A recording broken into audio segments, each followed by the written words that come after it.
देखो oh my God 2 film के बारे में जब मैंने अपना लास्ट वीडियो बनाया था तो मैंने आपको एक बात बहुत क्लियरली स्पेसिफाई की थी कि सेंसर बोर्ड ने इस फिल्म को सर्टिफाई करने से मना कर दिया है। उन्होंने बेसिकली इस फिल्म को रिव्यू कमेटी को भेज दिया है और उसका सिंपल रीजन ये है कि इस फिल्म के 2 सीन्स पे मेजर कंट्रोवर्सी हो गई है।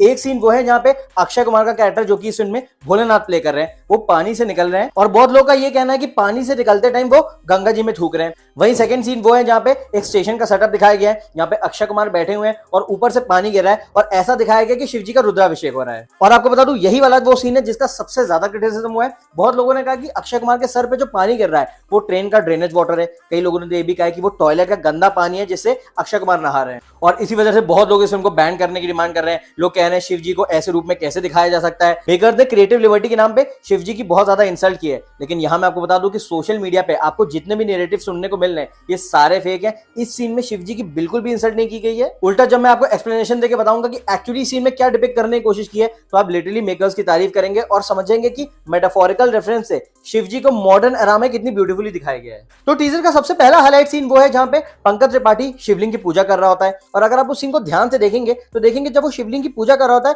तभी पानी के अंदर हमको अक्षय कुमार दिख जाते हैं। उसके बाद टीजर में ये डिपिक्ट करने की कोशिश की गई है कि पंकज त्रिपाठी शिवजी का बहुत बड़ा भक्त होता है और क्योंकि मुश्किल के टाइम में वो शिवजी की पूजा कर रहा होता है तो साक्षात शिव जी जो है वो पानी से निकल के आते हैं और उसी वक्त उसको आशीर्वाद देते हैं। और एग्जैक्टली यही रीजन है कि जिस फ्रेम में वो शिवलिंग की पूजा कर रहा होता है उसी फ्रेम में आपको पीछे अक्षय कुमार दिखेंगे। वो आते हैं और पंकज त्रिपाठी के ऊपर पानी छिड़क देते हैं और आपको बता दूं उस पानी को जिस तरीके से डिपिक्ट किया गया है ऐसा दिखाया कि शिवजी साक्षात आके अपने भक्त पे गंगा जल छिड़क रहे हैं। एंड आई नो आप में से बहुत लोग कहेंगे कि जब वो नॉर्मल पानी से निकल रहे हैं तो ऐसा कैसे हो सकता है कि वो गंगा जल छिड़क रहे हैं। तो जैसे कि मैंने कहा ये सिर्फ एक मेटाफोरिकल रेफरेंस है क्योंकि अक्षय कुमार के कैरेक्टर को शिवजी दिखाया गया है तो ऐसा दिखाया गया कि जब वो पानी से निकलते हैं और नॉर्मल पानी छिड़कते हैं तो ऑब्वियसली उसमें भी कहीं ना कहीं गंगा जल की शक्ति होती है। सेकंड सीन जिसकी मैंने बात भी की और जिसका सबसे ज्यादा क्रिटिसिज्म हो रहा है वही सीन जिसमें अक्षय कुमार नहा रहे हैं और ऊपर से जो पानी गिर रहा है। तो यहां मैं आपको बता दूं कि जो भी लोग कह रहे हैं ये ड्रेनेज का पानी है या फिर ये टॉयलेट वाटर है तो आपको बता दूं ये बात सरासर गलत है। जो पानी सीन में दिखाया गया है वो एग्जैक्टली वही पानी है कि जब भी आप किसी स्टेशन पे जाएंगे तो आप देखेंगे ट्रेन के बगल में थोड़ी बहुत पाइपलाइंस लगी रहती हैं और उनका यूज तब होता है जब ट्रेन के डिब्बे गंदे हो जाते हैं तो उन्हीं साफ पानी से उनको धोया जाता है। और आपको बता दूं ये पानी कहीं भी अलग जगह से नहीं आता है। ये एग्जैक्टली वही पानी है जो कि आपको स्टेशन पे मिलता है। आप स्टेशन में जो नल यूज करते हो उसमें भी वही पानी आता है। बेसिकली स्टेशन के आसपास जो भी टंकी होती है ये सारा पानी वहीं से आ रहा होता है। तो अगेन अक्षय कुमार के सर पे जो पानी गिर रहा है वो बिल्कुल ही साफ पानी है और इसका मेटाफोरिकल रेफरेंस रुद्राभिषेक के रूप में यूं दिखाया गया है कि अगर आप टीजर को ध्यान से देखेंगे तो उस सीन के जस्ट पहले जो सीन आता है उसमें एक शिवलिंग के ऊपर पानी गिर रहा है और उसके जस्ट बाद यही फ्रेम दिखाया गया है कि अक्षय कुमार जो कि शिवजी का कैरेक्टर प्ले कर रहा है वो बैठे हुए हैं ऊपर से पानी गिर रहा है। और इस फ्रेम की सबसे खास बात यह है कि पीछे आप देखेंगे चांद को दिखाया गया है और कैमरा एंगल ऐसे मूव करता है कि जब वो सीन खत्म होता है तो आप देखेंगे चांद जो है वो अक्षय कुमार के बाल के पास आ जाता है। So this is again a reference to the classic photo of Shivji. आपने नॉर्मली शिवजी की जो भी फोटो देखी होगी तो देखा होगा कि उनके केश के पास एक चांद दिखाया जाता है। और अब अगर आप इस चांद के साथ उस पानी को देखेंगे तो आपको समझ में आएगा कि उस पानी को सॉर्ट ऑफ गंगा जी की तरह डिपिक्ट किया जा रहा है। और रही बात उनके माथे की तो आपने देखा होगा शिवजी का जो तीसरा नेत्र था जो कि ऐसा बोला जाता है कि जब उनको बहुत ज्यादा क्रोध आता था वो तब खुलता था, वो भी उनकी हर फोटो में होता है। तो इस सीन में आप देखेंगे अक्षय कुमार के माथे पे कहीं बीच में एक रोशनी पड़ रही है और वो भी डायरेक्ट इंडिकेशन है उसी तीसरी नेत्र का। सिमिलरली भोलेनाथ की सारी फोटोज में ज्यादातर उनको कैलाश पर्वत के पास दिखाया जाता है। और अगेन इस सीन को अगर आप ध्यान से देखेंगे तो पीछे जो स्टेशन की कैनोपी है वो एक ट्रायंगल सा शेप बना रही है which is again a reference to the Kailash पर्वत।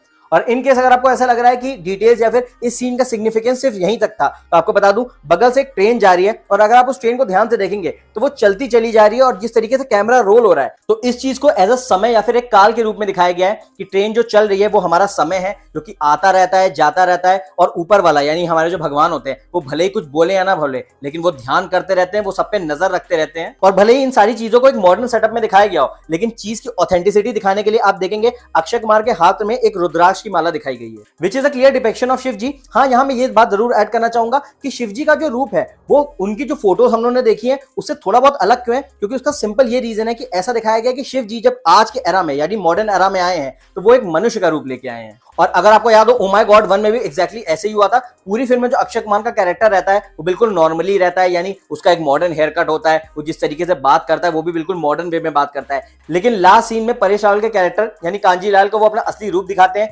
जिसमें उनके सर पे मुकुट भी होता है, मोर पंख भी होता है। एंड यू नो भगवान के बारे में हमेशा यही बात कही भी जाती है, हमेशा कहा जाता है कि आज की दुनिया में यानी कि कलयुग में जो भी सारे पाप हो रहे हैं अगर उसका अंत करने साक्षात भगवान आएंगे और ऐसा कहा जाता है कि शायद विष्णु जी के अवतार कल्कि आएंगे तो वो ऐसा ही कोई रूप लेके आएंगे। वो कोई ऐसा रूप लेके नहीं आएंगे कि लोग उनको इजीली आइडेंटिफाई कर लें। बेसिकली वो इंसानों के बीच रह के ही लोगों को इंसानियत सिखाएंगे।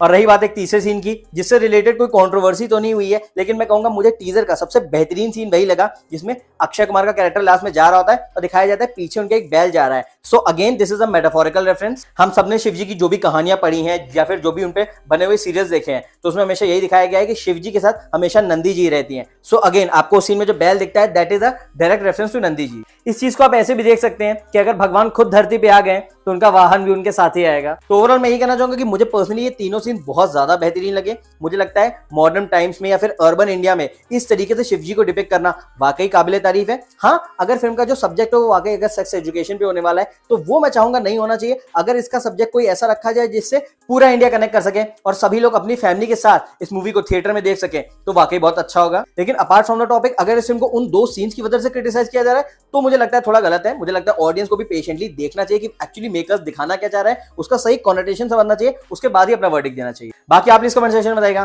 कि आपको OMG 2 का टीजर कैसा लगा और जो भी डिटेल्स मैंने इस वीडियो में बताई वो आपने पहले भी नोटिस की थी कि नहीं की थी, और अगर की थी तो ओवरऑल क्या लगता है कि ये फिल्म जब 11 अगस्त को आएगी तो गदर 2 को कैसा टक्कर देने वाली है और ये जो मेजर क्लैश है इसमें अल्टीमेटली कौन जीतने वाला है, सब कुछ बताइएगा। बाकी अगर वीडियो पसंद आया तो प्लीज वीडियो को लाइक कर दीजिएगा, चैनल को सब्सक्राइब कर दीजिएगा। अभी के अपने सिनेमा मास्टर रंजन को दीजिए इजाजत।